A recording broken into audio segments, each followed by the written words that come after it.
Dear students, good evening. Welcome to Law Excellence IAS. Let us do the editorial analysis for today, that is 14th October 2022. The first article for discussion is, does India need a population policy? Let us try to understand certain facts before we start discussion on this article. India had the population policy in 2000. The context of those times is quite different compared to today. At that point of time, India was facing unmanageable population growth. So population control appeared to be the major agenda of the population policy. Today, we are in the era of demographic dividend, which is the smartest time or which is the beautiful time for any country to be productive. And from now onwards, by 2025, 12% of the population are expected to be geriatric, and by 2050, it is going to be 20% of the population. So geriatric population or aged population is expected to change in India. Obviously, it will also involve the rising care industry and responsibilities on the family.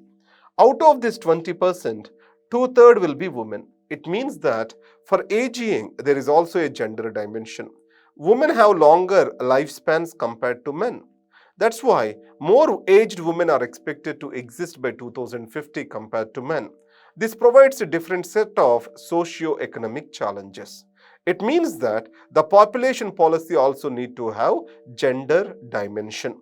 And second, in 2000, so the emphasis was on empowering the women, educating the girl children, and to provide for them the necessary reproductive choices was the goal.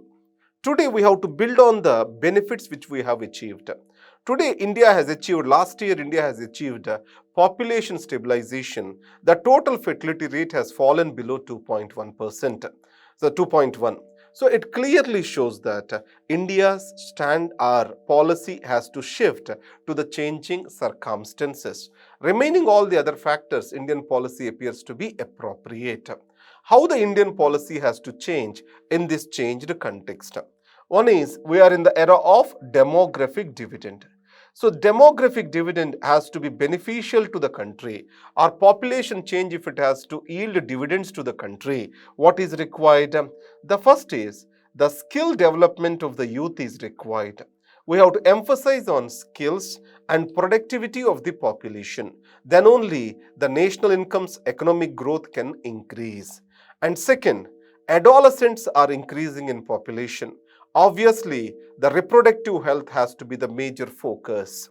The third most important thing is India has to emphasize on family welfare rather than the family planning. Previously, the approach was on population control and making the contraceptives reach to the population. So family planning was the major approach of the population policy. Today, we have to go towards the family welfare approach. It means that we have to take the entire family into the context. The aging population, necessary support systems, providing for the health, and then employment, skills, productivity enhancement of the family has to be taken into consideration. So the care for the elderly has to be taken into consideration. So we have to shift from family planning to family welfare approach. That is what is the essence of this entire article which we need to remember. How the context is changing we have to remember. And second, if we have to redraw the population policy, then it has to shift from population control to the population welfare, family control to the family welfare. That's how we have to remember this. The democratization of India, the Mandal way. What is meant by this Mandal way? You remember this particular date. So the date is August 7th, 1990. That was the day which is called as Mandal moment in Indian history. So Article 340, it talks about establishing a commission for backward classes. First was the Kalelkar committee and then came the Mandal commission. The Mandal commission has recommended for the reservations to OBCs in central services. And it was implemented in 1990, and this OBC reservations has changed the history forever. And later in 2006, when Arjun Singh was the Human Resources Minister in Manmohan Singh government, He has brought in reservations to OBCs in educational institutions. Many of the political parties which grew in the Mandal politics, they eventually lost the power. Now, if you talk about Janata Dal, RJD, Samajwadi Party, the split factions of Janata, these all have got power due to Mandal politics. But today, they may have lost the power, but the Mandal politics are still continuing in India. So that is what is the legacy of the Mandal politics. In this case, that's why Christopher Jefferlot, he has described the Mandal politics as a silent revolution in India. How it has become a silent revolution? What are the consequences of this? The middle caste and then occupation related castes have raised to power in India. Original constitution has provided reservations to SCs and STs, but did not provide reservations to other backward classes. It was able to ensure that led to change the composition of the legislature due to rise of the OBC leadership. So new political parties have come to power in the states. So this kind of demographic transition in representation is the reason for the silent revolution. And second is, the rise of right wing is curtailed by these political parties.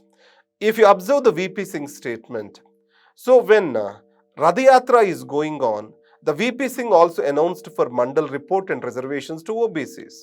On his deathbed, when he was asked why he gave the reservations, why he opened up the Mandal sandbox, what he said is this: I chose the lesser evil. So the rise of the right-wing politics in India got delayed because of the Mandal momentum. And it also has provided for certain benefits to Muslims, minorities. Let us see this. The Muslims are not a homogeneous monolith. Is been proven by this Mandal report.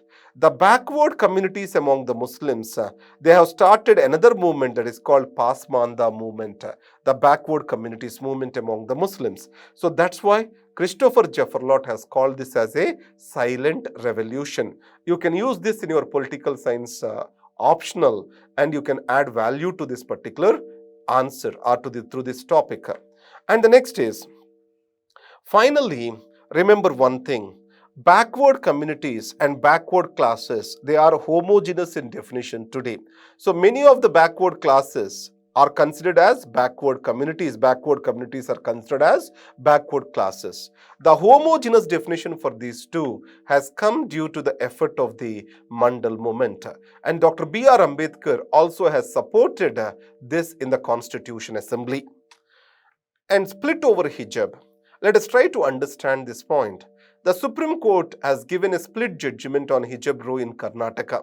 So let us look at from the exam perspective, how we can support the hijab, girls carrying hijab to the school. One is in the name of freedom of religion and cultural rights of the minorities. And then removal of headscarf can go against the privacy and dignity of the individual. And the third thing is, girls' education is critically linked to following the religious norms. If not, conservative elements can become reactive in sending the girls to schools. The girls' education may get affected if they are not following the necessary religious protocols. Third is, on the other side, on one side, religious symbols of Sikhs are allowed into the schools. Why can't be it for Muslims? So, unequal treatment of the religions is also being questioned in this particular thing. So, these are the 4 points in support of the hijab. On the other side, in opposition to hijab, let us understand this way. So, uniformity shall exist in the school. It is essential for fraternity, and also it is essential for national integration and discipline in the school. The school is the place where people learn about the country and the values of the country and this composite culture, etc.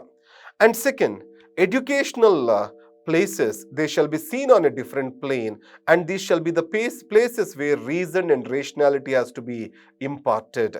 In this context, excessive role of the religion is not expected. So these are the counter views which we can talk about. So these are the points which are being mentioned in this article. A report on the Northeast Delhi riots. Understand this article. I am not going to talk about the report over here. When we say civil society, in West, citizen inquiry reports are very popular. The citizen groups are civil society groups. They conduct the independent inquiry on various matters which have affected the public life. In India, that is not yet became popular. So in this context, this can be cited as an example to show that the civil society's role in the public life is increasing.